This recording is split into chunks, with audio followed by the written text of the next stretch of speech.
So this is first problem. A wire of length 3 meters.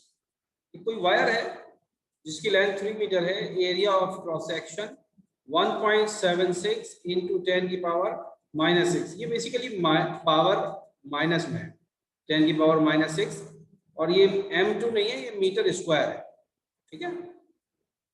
Has a resistance 3 into 10 की power -2। ये भी क्या चीज है, माइनस में पावर है, ओम्स। सो एक वायर है, वायर बना लेते हैं हम, सिलिंड्रिकल वायर होगा वो, क्योंकि उसकी थिकनेस है और वो राउंड होगा, उसकी कुछ लंबाई होगी। देन उसकी जो लेंथ है वो यहाँ से लेकर सपोज यहाँ तक है, एंड ये उसका basically cross sectional diameter, cross sectional area है ए की वैल्यू, एल की वैल्यू दे रखी है 3 मीटर्स, और ए की जो वैल्यू है वो दे रखी है 1.76 इंटू 10 की पावर 1.7 इंटू 10 की power -6 metre square. Okay, has a resistance 3 into 10 की पावर -2 ओम्स। ओके, तो गुड कंडक्टर है ये, इसलिए इसकी कितनी दे रखी है, रेजिस्टेंस कितना है, 3 इंटू 10 की पावर -2 ओम्स दे रखी है। So these are the things which are given to you.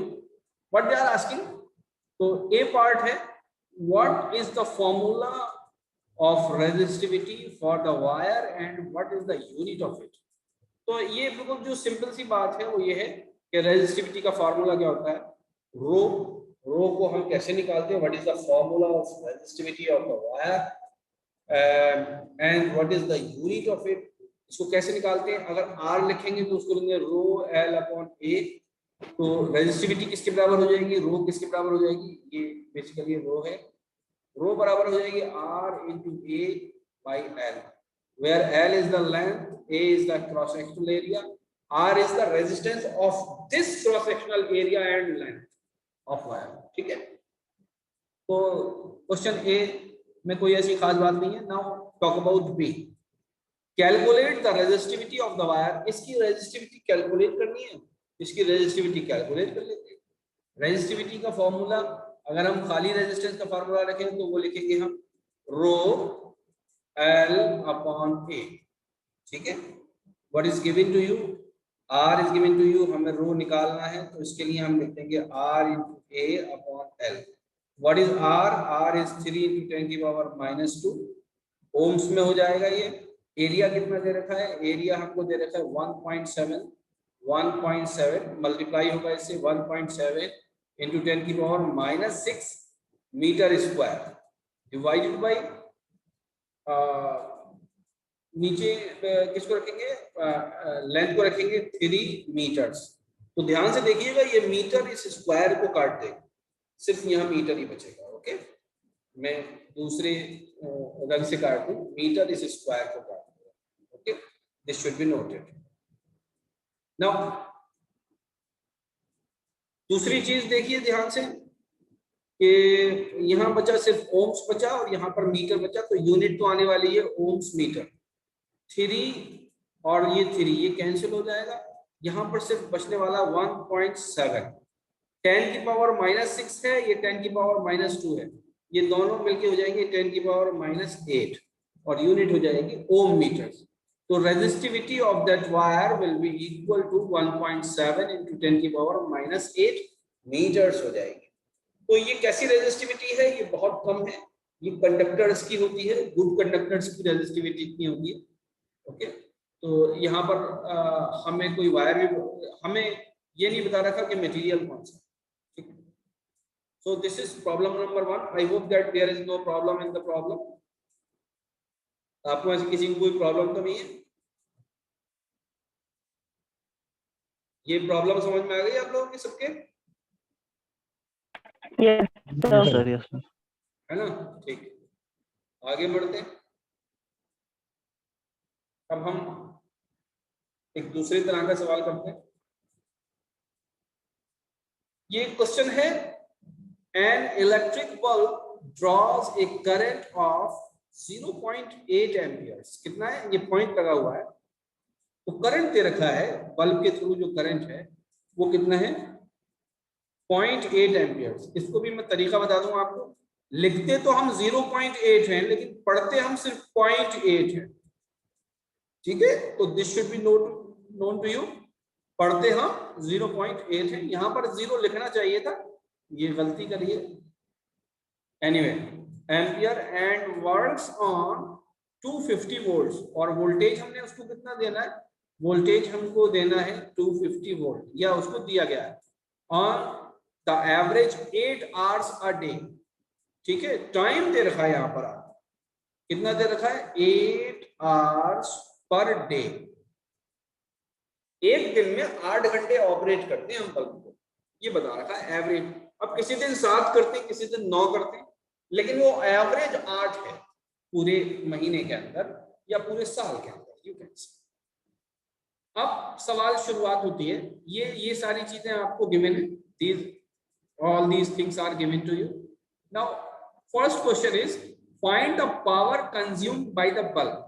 How do we calculate the power? Power के अंदर इसकी कोई जरूरत नहीं है, टाइम की, हमें टाइम के गिवन होने की कोई जरूरत नहीं, पावर हमें कैलकुलेट करनी है। How many of you know that how do we calculate the power? Haniya, will you tell me? So P is equal to VI. P is equal to VI. Yes. The rated current is multiplied by voltage. So how do we calculate power? A part है जिसमें हमें power calculate करनी है, तो power is equal to V into I, ऐसे हम calculate कर सकते हैं। यस, तो वोल्टेज दे रखा है 250 वोल्ट और करंट दे रखा है 0.8 एम्पियर्स। तो वोल्ट और एम्पियर का मल्टीप्लिकेशन जब भी होगा, ये हमको वॉट्स में पावर देते हैं। ठीक है, तो 250 को आप 0.8 से मल्टीप्लाई करें, या 25 को 100, या हम 25 को 8 से मल्टीप्लाई करें, ये वॉट हमें दे देगा, और ये 200 वॉट्स आ जाएगा। This is the answer. Okay, now let us talk about second part. What is second part? Second part में कह रहे हैं कि if, now we are discussing second part, if the electric distribution company charges ₹5, कितने रुपए ले रही है इलेक्ट्रिक डिस्ट्रीब्यूशन कंपनी? ये बेसिकली इलेक्ट्रिक डिस्ट्रीब्यूशन कंपनी को ही बेसिकली, ये क्या चीज होती है? ये यूटिलिटी होती है। यूटिलिटी मतलब वो संस्था या वो विभाग या वो डिपार्टमेंट जो बिजली बेचता है ना, उसको हम इलेक्ट्रिक यूटिलिटी बोलेंगे, या इलेक्ट्रिक यूटिलिटी या इलेक्ट्रिक एनर्जी पैदा करने वाली हम उसको डिपार्टमेंट बोलेंगे या संस्था बोलेंगे। ठीक है, anyway, if the electric distribution company changes, ये चेंजेस गलत हो गया, ये बेसिकली होना चाहिए चार्जेस। ये क्या हो जाएगा?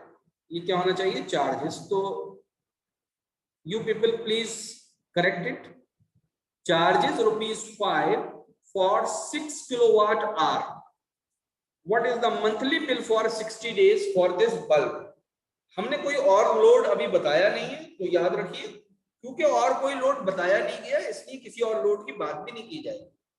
ठीक है, इट इज एज्यूम्ड कि total load is this bulb only.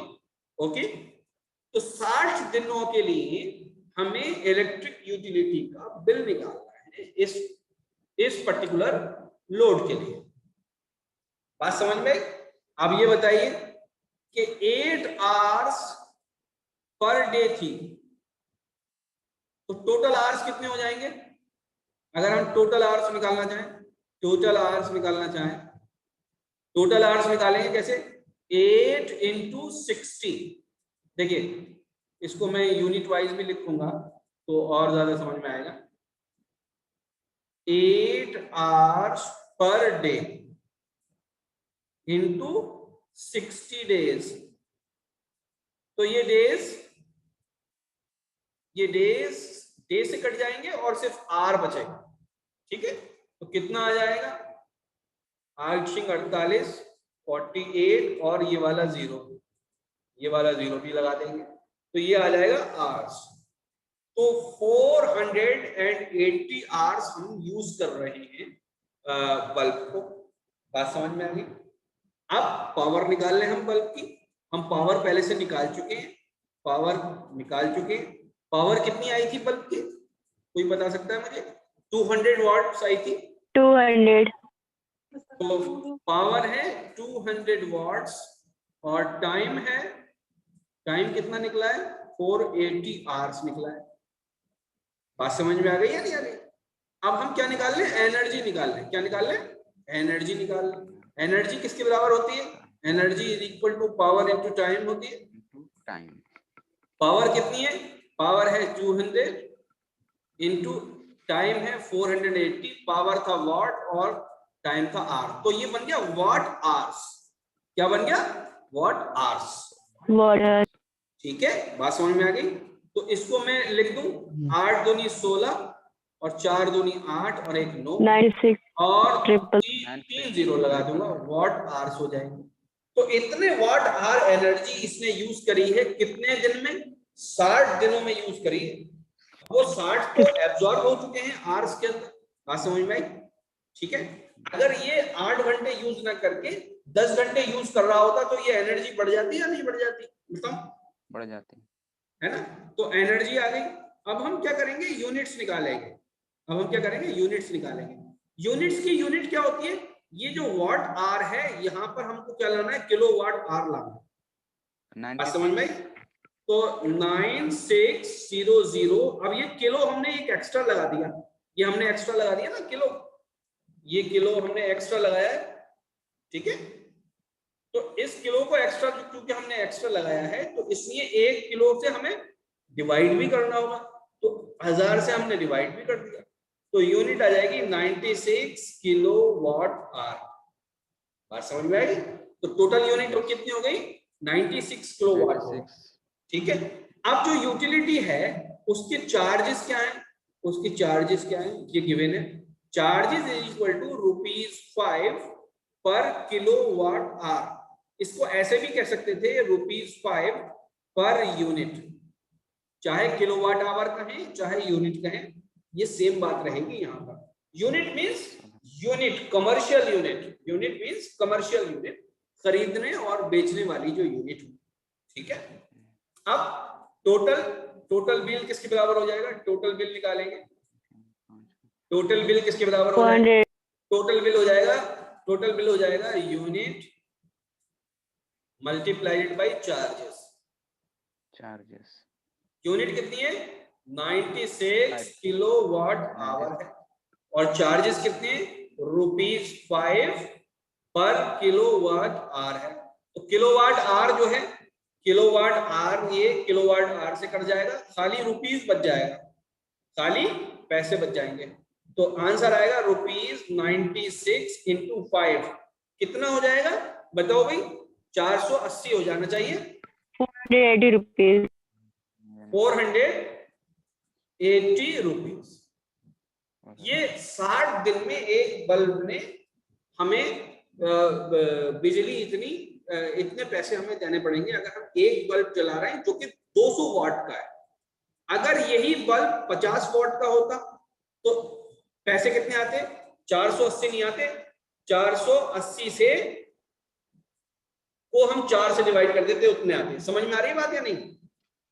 देखिए ध्यान से, जब 200 वाट का बल्ब था तो पैसे कितने आए? वो आए ₹480। अगर ये 100 वाट का बल्ब होता, टाइम सेम रखते हम, तो पैसे कितने आते? 480 डिवाइडेड बाई 2। ये बात समझ में आ रही है? हमने पावर आधी कर दी तो पैसे भी आधे हो जाएंगे। अगर 50 वाट का बल्ब होता तो हम क्या करेंगे? ₹480 डिवाइडेड बाई 4। बात समझ में आ रही है? ये मैं करके इसलिए दिखा रहा हूं आपको इस वक्त, ताकि आपके समझ में आए, आपके दिमाग में बात बैठे। अगर ₹5 था, रेट कितना था? ₹5 था। ये रेट कितना था? ये ₹5 था ना। अगर 5 की जगह 6 रुपए हो जाए तो क्या हो जाएगा? तो यही वाला जो बिल है, यही वाला बिल कितने के बराबर आएगा? 6/5 से और मल्टीप्लाई कर दो इसको। बात समझ में आ रही है या नहीं आ रही? अगर 6 रुपए हो जाए तो 6/5 से मल्टीप्लाई कर दो। अगर 7 रुपए हो जाए तो 7/5 से मल्टीप्लाई कर दो इसको, ठीक है। पैसे ऐसे निकाल सकते हैं। मैथमेटिक्स इतना तो आप लोग जानते ही होंगे कि मैं कर क्या रहा हूं उसके अंदर। Now let us move to the next question. ये क्वेश्चन सबके समझ में आ गया अभी जो करा रहा था? Yes. Yes, sir. Okay. Now let us move to another question. Now this question is it is again an important question. How can three resistors of resistors, तीन रेजिस्टर दे रखे, एक कौन सा है 2 ओम का है, एक 3 ओम का है एंड एक 6 ओम का है। ये अलग अलग कहीं पड़े हुए हैं। ये क्या हुआ, एक रेजिस्टर ये रहा, ये 2 ओम का है, एक रेजिस्टर ये रहा, ये सपोज 3 ओम का है, और एक रेजिस्टर ये रहा, सपोज ये 6 ओम का। हाउ कैन थ्री रेजिस्टर्स, तीन रेजिस्टर्स को of resistances 2, 3 and 6 ohms can be connected to give a total resistance of 4 ohm. Total resistance कितने का आ जाए, 4 ओम का आ जाए। कितने का आ जाए, 4 ओम का आ जाए। तो ये हम कैसे अचीव कर सकते? तो ये बात पता रखने के लिए आप ये बात याद रखिए कि मैंने आपको क्या कंसेप्ट बताया था। मैंने आपको ये कंसेप्ट बताया था कि जब रेजिस्टर हम सीरीज में कनेक्ट करते हैं तो वो सबसे छोटे, सबसे बड़े से भी बड़े हो जाते हैं, और जब रेजिस्टर्स को पैरेलल में कनेक्ट करते हैं तो इसका मतलब वो सबसे छोटे से भी छोटा हो जाता है। अब ध्यान से देखिएगा, मैं इस सवाल को सॉल्व किस तरीके से करूंगा। सब लोग मेरी तरफ, सब लोग ध्यान से देख रहे हैं या नहीं? Yes. बोलो बोलो भाई। यस। अब देखो रेजिस्टर्स कितने कितने हैं। रेजिस्टर्स है, एक तो 2 ओम का है, एक 3 ओम का है। इसको मैं मिटा देता हूं यहां से ताकि गड़बड़ ना करे। और तीसरा कितने का है, 6 ओम का है। और हमको चाहिए कितने का रेजिस्टर, हमको चाहिए 4 ओम का चाहिए, ठीक है। तो याद रखो 4 ओम का इससे बड़ा है, इससे भी बड़ा है, लेकिन इससे छोटा है। बात समझ में आई? 6 ओम से छोटा है। इसका मतलब क्या है कि हमें इस तरीके से रेजिस्टर्स को कनेक्ट करना होगा कि ये 6 ओम का जरूर पैरेलल में आए किसी के। किसके पैरेलल में आए, किसी एक या दोनों के पैरेलल में आए। अच्छा अब दोबारा बात सुनो। अगर हम तीनों रेजिस्टर्स को पैरेलल में लगा दें, हम क्या करें, तीनों रेजिस्टर्स को पैरेलल में लगा दें। फॉर एग्जांपल ये 6 का हो जाएगा, और दूसरा हम फॉर एग्जांपल 3 का ले लिया, और तीसरा हमने 2 का ले लिया। अगर हमने तीनों को पैरेलल में लगा दिया तो जो भी रेजिस्टर्स की वैल्यू R इक्विवेलेंट की आएगी वो इस 2 से भी छोटी होगी। ये बात समझ रहे हैं आप? समझ में आ रही है आपकी बात या नहीं? सब लोग मेरी बात समझ रहे हैं या नहीं? यस। अगर हमने तीनों को पैरेलल में लगा दिया तो आंसर 2 से भी छोटा आएगा। ये बात समझ में आ रही है या नहीं आ रही? क्यों आ रही है? क्यों छोटा आएगा? क्योंकि जो सबसे छोटा रेजिस्टर होता है उससे भी छोटा हो जाता है पैरेलल में लगाने के बाद। Are you getting the point? Series में लगा नहीं सकते। सीरीज में लगाएंगे तो आंसर 6 और 3 9 और 2 11 आ जाएगा। तो इसका मतलब कोई 2 रेजिस्टर पैरेलल में लगेंगे और एक सीरीज में लगेगा। समझ में आ रही है बात या नहीं? यस। ठीक है, तो बहुत आसान है ये। अब देखो मैं क्या करूं, मैं चालाकी ये करूं कि एक 6, ये तो 6 का, और इसके सीरीज में मैं 3 का लगा दूं। मैं इसके सीरीज में क्या करूं, 3 का लगा दूं, और उसके सॉरी पैरेलल में, और उसके सीरीज में 2 का लगा दूं। अब देखो आप यहां पर A और B, इन दोनों टर्मिनल्स के बीच में रेजिस्टर अगर हम नापें या कैलकुलेट करें तो कितना आएगा। अगर हम इसको कन्वर्ट करें, इस नोड को हम C बोल देते हैं, तो ये सपोज H से हम C तक जा रहे हैं तो हमें 2 का रेजिस्टर मिलेगा, और ये C से अगर हम B तक जा रहे हैं और सिर्फ एक ही रेजिस्टर करें तो ये हो जाएगा 6 × 3 डिवाइडेड बाई 6 + 3। बात समझ में आ गई सबके या नहीं? बोलो भाई। फिर ये A से लेकर C तक आए और C से लेकर B तक आए। ये A है, ये C है और ये B है। ये 2 है, ये कितना हो गया 6 या 18 डिवाइड बाई 6 और 3 9, तो ये आ जाएगा 2, तो ये भी 2 हो गया और ये भी 2 है, तो दोनों मिलके कितना हो गया, ए से लेकर और हम अगर बी तक जाएं, ए से लेकर बी तक जाएं तो ये हो जाएगा 4 ओम। तो आंसर इसका क्या होगा, आंसर इसका ये होगा, हम लिखेंगे ये 6 ohm and 3 ohm resistors will be connected in parallel, and this whole combination will be connected in series with 2 ohm resistor. Then we can achieve 2 plus 2, that is 4 ohm resistance. अगर हमारे पास 2 ओम, 6 ओम और 3 ओम के रेजिस्टर हैं और किसी जगह पर हमें जरूरत पड़ रही है कि हम 4 ओम के रेजिस्टर को लगाना चाहते हैं, तो हम इन तीनों की मदद से 4 ओम बना सकते हैं। जैसे आपने पहले कहानी सुनी होगी, पहले कहानी करते थे ना हम कि भाई एक दूधिया है, उसके पास 3 बर्तन है, ऐसे उसके पास क्या है 3 बर्तन है, एक तो आपके 3 लीटर का है, एक आपके 5 लीटर का है, और एक आपके 4 लीटर का है, और उसके पास एक बहुत बड़े टैंक में आपके 100 लीटर जो है वो मिल्क पड़ा हुआ है। अब उसको क्या करना है, उसको 7 लीटर नापना है। क्या नापना है? 7 लीटर। और एक बाल्टी है जो कि 10 लीटर की है, इसके अंदर उसको ये 7 लीटर आपके क्या करना है, वो मिल्क नापना है। तो कैसे नापे, है ना? तो इसी तरह की सवाल से मिलता जुलता ये सवाल, ठीक है? सवाल को मैं दोबारा दिखा देता हूं आपको। क्या है सवाल? How can 3 resistors of resistances 2 ohm, 3 ohm, 6 ohm can be connected to give a total resistance of 4 ohm? अब 1 ohm का अगर हमें निकालना है तो हम कैसे निकालेंगे? 1 ohm का रेजिस्टर तो इस 2 ohm से और 3 ohm से और 6 ohm से तीनों से ही छोटा है, तो इसका मतलब कोई भी सीरीज में कनेक्ट नहीं होगा, सारे पैरेलल में कनेक्ट होंगे। अगर हम सबको पैरेलल में कनेक्ट कर लें, तो कैसा हो जाएगा? तो यहाँ पे देखिए ये कर रखा था हमने, ये 6 और 3 और 2।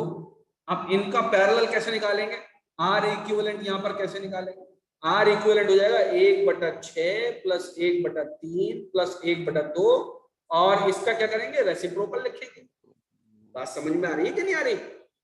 इसको हम साइड में सॉल्व कर लेते हैं और दूसरे कलर से कर लेते हैं, जरा अच्छा लगेगा। 1/6, 1/3, 1/2, इनका आप क्या करो, आप इनका एलसीएम ले लो। तो इनका एलसीएम 6 ही आने वाला है, तो 1 + 2 + 3, और इसका हमें क्या निकालना है? रेसिप्रोकल निकालना है। ऊपर भी 6 हो गया, नीचे भी 6 हो गया, कट के ये 1 हो गया। इसका हमें क्या निकालना है? रेसिप्रोकल निकालना है। 1 का रेसिप्रोकल भी 1 ही होता है, तो आर इक्विवेलेंट किसके बराबर आ गया? 1 ओम के बराबर, ठीक है? तो दूसरे क्वेश्चन का सवाल आंसर क्या होगा?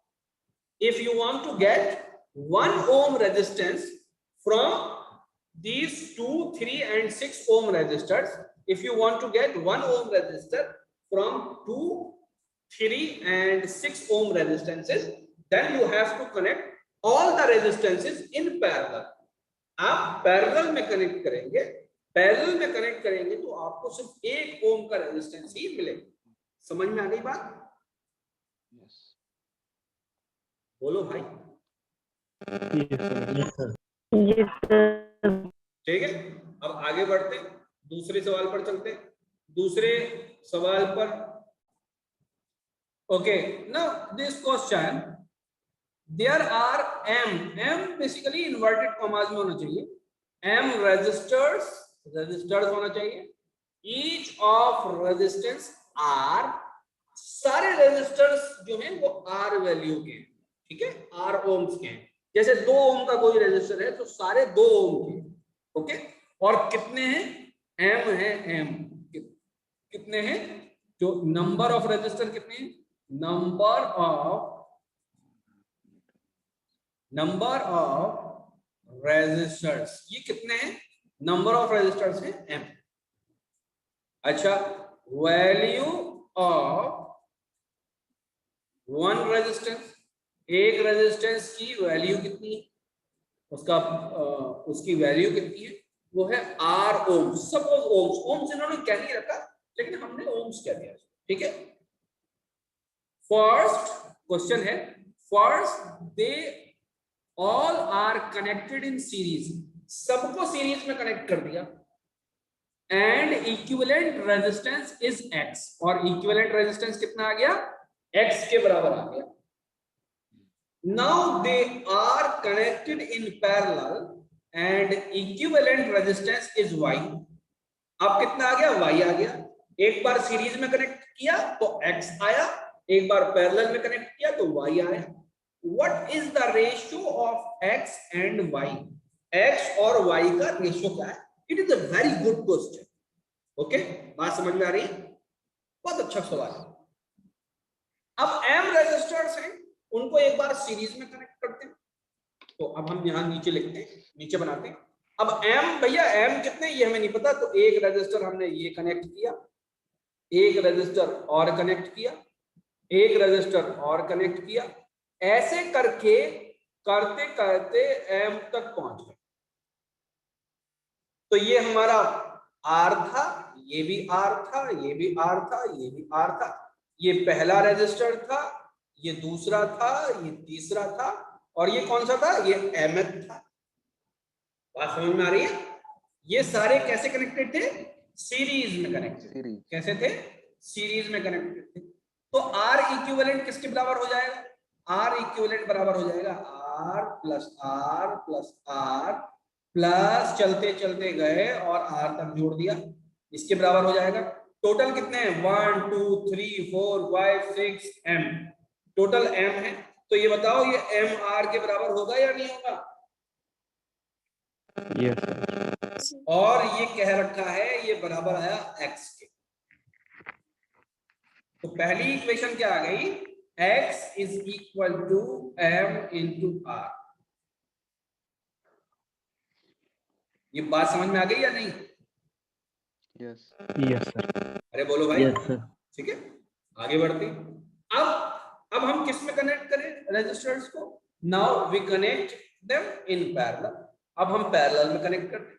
तो पैरेलल में जब कनेक्ट करेंगे तो एक रजिस्टर कैसे होगा? R, दूसरा कैसे होगा? R, ये पैरेलल में कनेक्ट हो गए। एक और तीसरा लिया, एक और तीसरा लिया, वो भी R हो गया, ये भी पैरेलल में कनेक्ट हो गए।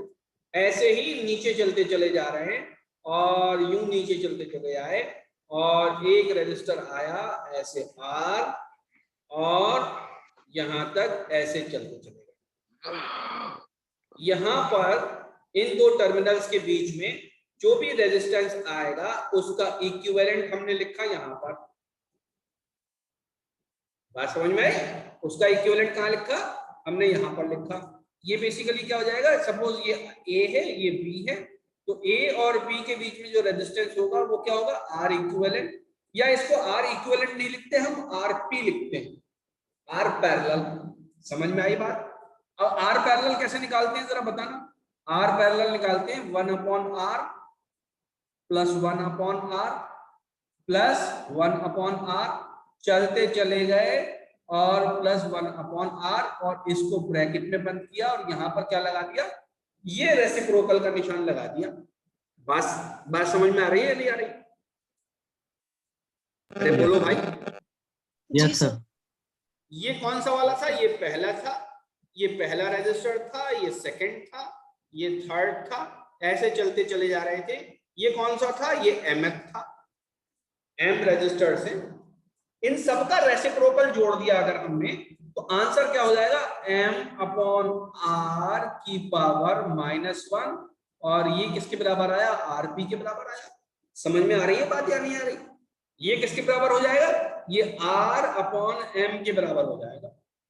जब हम इसको उल्टा करेंगे तो इसकी पावर कैसी हो जाएगी? इसकी पावर +1 हो जाएगी। समझ में आ रही है बात या नहीं? तो RP is equal to R by M। ये किसके बराबर है? ये y के बराबर है, ये दे रखा है, इट इज गिवन। देखो यहां पर दे रखा है,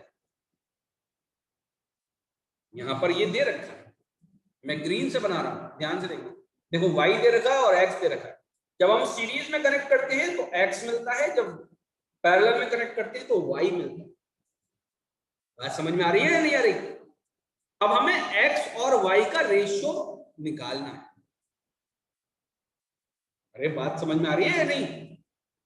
x किसके बराबर निकाला? जी सर। x बराबर निकाला m इंटू r, और y किसके बराबर निकाला? y निकाला r बाई m।